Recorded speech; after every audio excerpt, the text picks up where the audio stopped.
Assalamualaikum warahmatullahi wabarakatuh. Kami dari kelompok 3 akan mempresentasikan tentang panca indera. Sebelum itu, kami akan memperkenalkan anggotanya terlebih dahulu.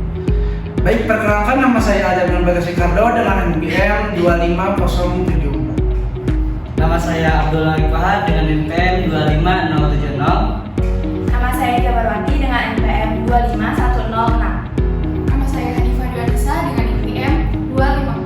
Saya Najwa Satika Aurelia Nugraha dengan NPM 25111. Saya Syahla Nuraini dengan NPM 25102. Saya Kasya Fatia dengan NPM 25112. Saya Kiwar Bunga dengan NPM 25091. Saya Nazifa Aprilia Marian Putri dengan NPM 25059. Saya Zikri Fatir Lukmansyah dengan NPM 25103.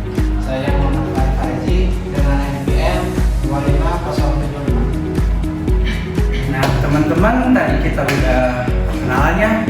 Nah, setelah kenalan kita akan mulai masuk ke materi pembelajarannya, yaitu yang tadi sudah saya singgung dari awal, yaitu tentang organ indera. Atau organ indera itu ya seperti mata dan sebagainya gitu.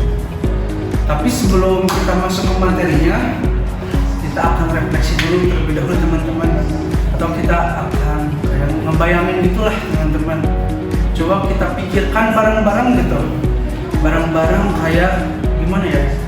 Kayak bagaimana cara kita melihat itu, atau bagaimana cara kita mendengar, menerima suara, atau mencium aroma. Kan aroma itu banyak ya, ada yang wangi, ada yang bau, ada yang asam, dan ada yang sebagainya gitulah. Pokoknya tentang penciuman gitu. Nah, selanjutnya ada juga pengecapan oleh lidah.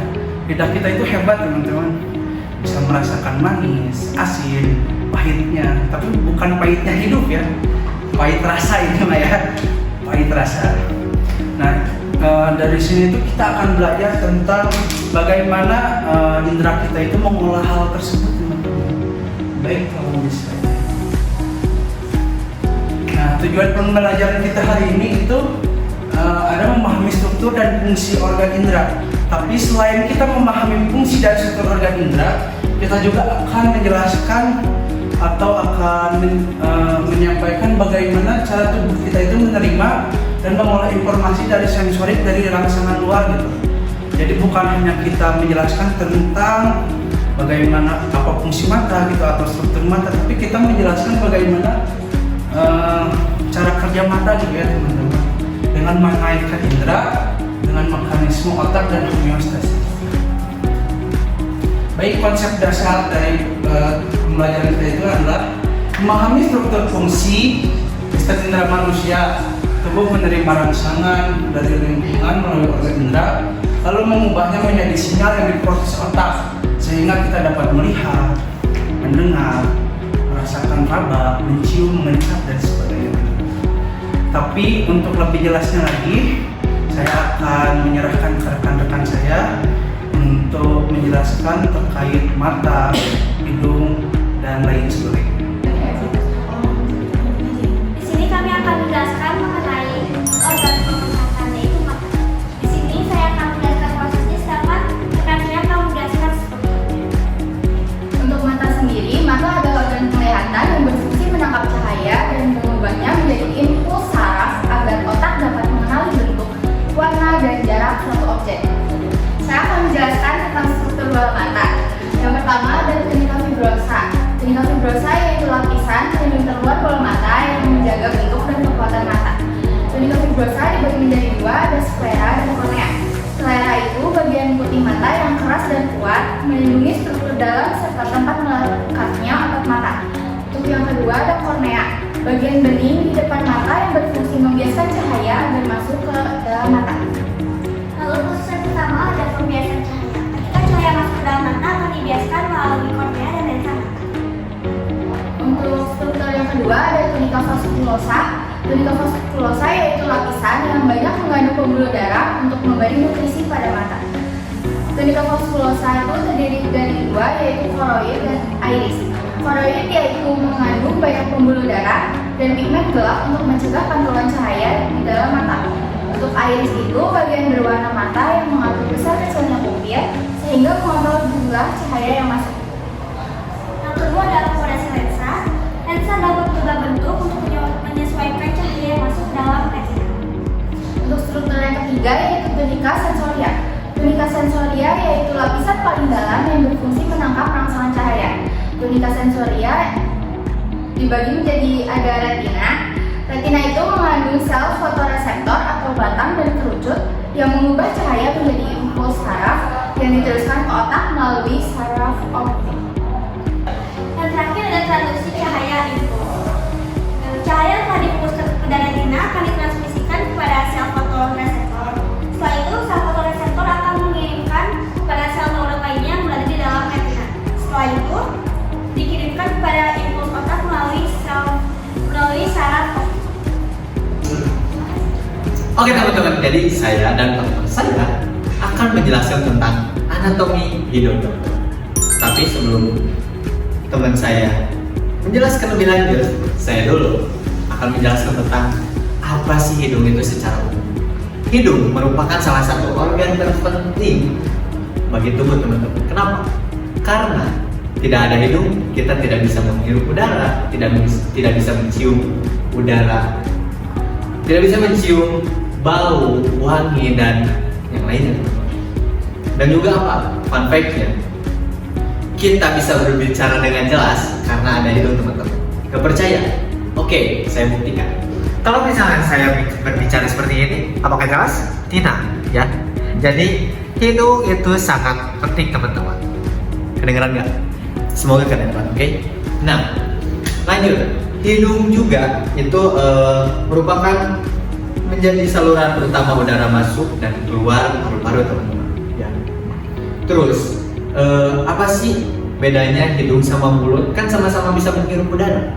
Bedanya kalau misalnya di mulut itu kita langsung menerima oksigen dan juga udara dan molekul yang lainnya. Bukan molekul, mikroorganisme. Oke. Kalau misalnya kita hirup dengan mulut dan juga tenggorokan akan kering teman-teman. Beda halnya dengan hidung. Hidung memiliki bulu halus, ya. Jadi bisa memfiltrasi bakteri, betul, bakteri, debu dan mikroorganisme yang lainnya seperti itu.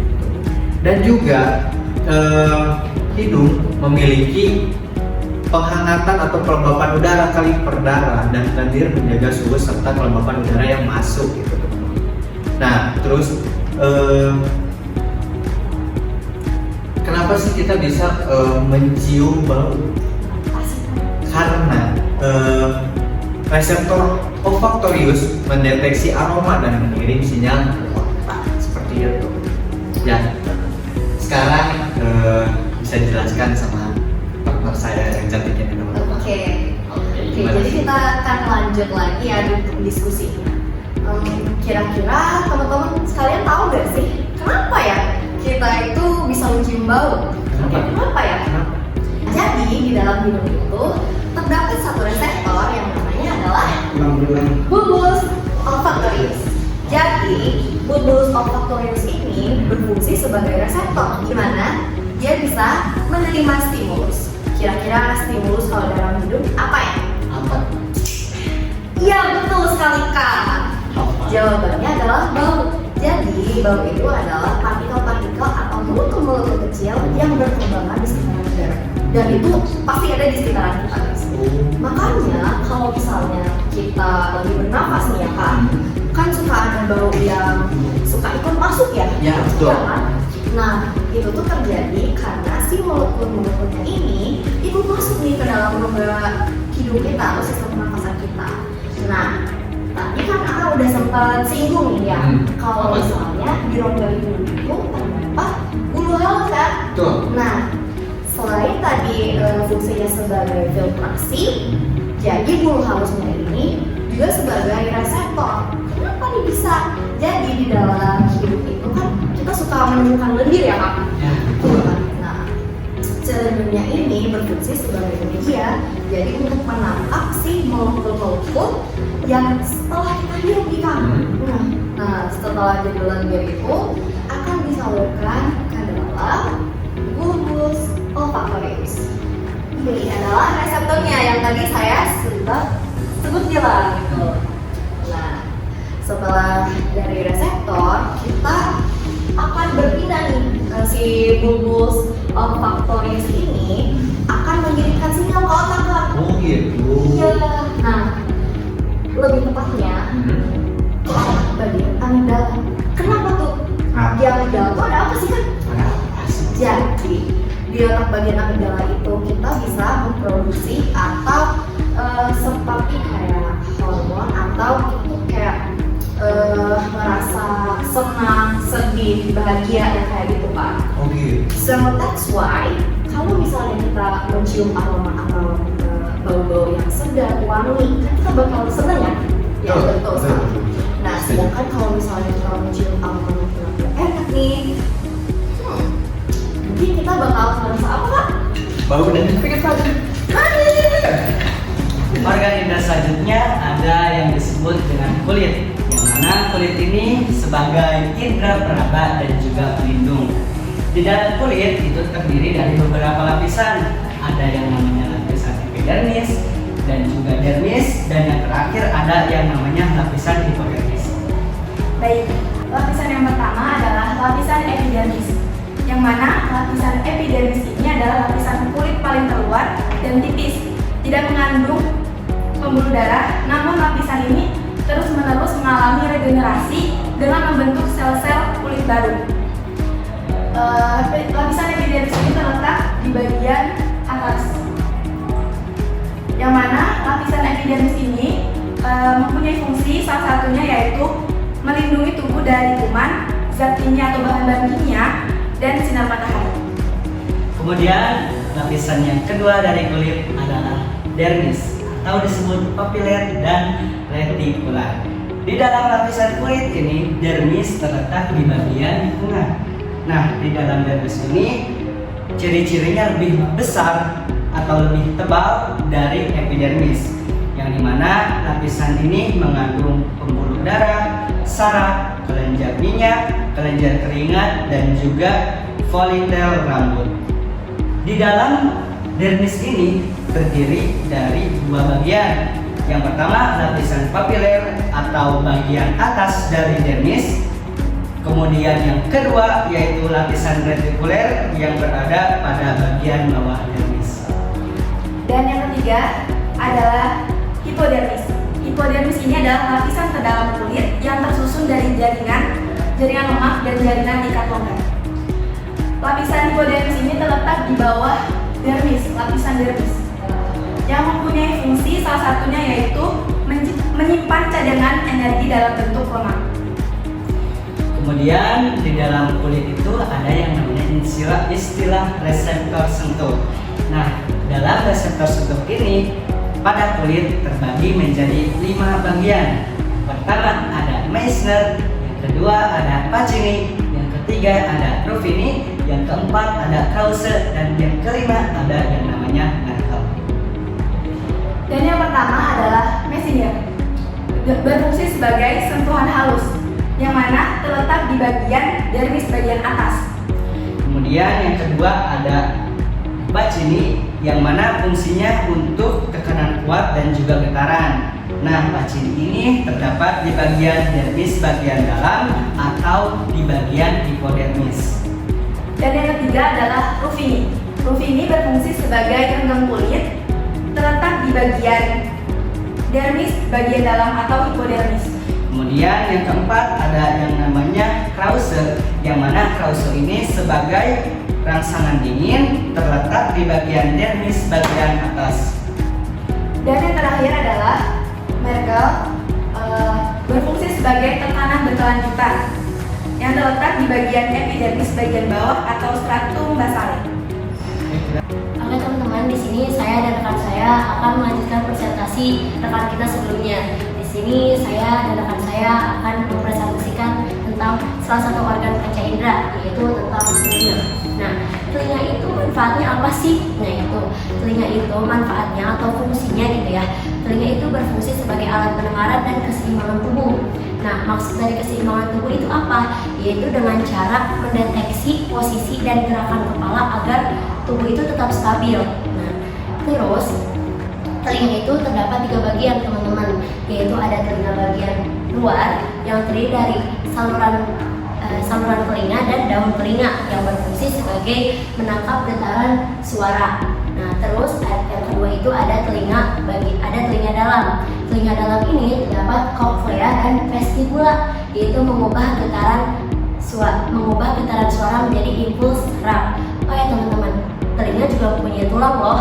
Nah, tulangnya ini terdapat pada bagian telinga tengah yang terdiri dari 3 tulang. Ada malleus, ada incus, dan ada stapes yang berfungsi sebagai memperkuat getaran suara. Sekian presentasi dari saya yang akan dilanjutkan oleh rekan saya. Oke, baik. Selanjutnya, cara kerja telinga. Sebenarnya, bagaimana sih cara kerja telinga itu? Nah, sebelum kita mempelajari bagaimana telinga itu bekerja, penting untuk kita menyadari bahwa betapa luar biasanya telinga ini bagi kehidupan sehari-hari kita. Kenapa? Karena organ telinga setiap detik, setiap menit, organ tersebut akan mendapatkan rangsangan atau stimulus yang nantinya akan disalurkan kepada otak kita. Nah, bagaimana sih cara kerjanya itu? Jadi, mari kita pelajari. Yang pertama, kita akan mendapatkan rangsangan atau stimulus dari lingkungan sekitar kita yang nantinya akan menjadi gelombang suara dan akan masuk melalui daun telinga sehingga akan masuk ke dalam saluran telinga dan menjadi getaran di gendang telinga. Nah, getaran tersebut akan dilanjutkan atau diteruskan oleh tulang pendengaran ke koklea. Koklea itu apa? Seperti yang telah dijelaskan tadi oleh teman saya, koklea itu mengubah getaran menjadi sinyal listrik yang nantinya akan disalurkan kepada otak kita, dan otak kita akan menerjemahkan gelombang tersebut sehingga kita paham suara dari lingkungan sekitar kita tadi. Mungkin sekian aja presentasi dari kita.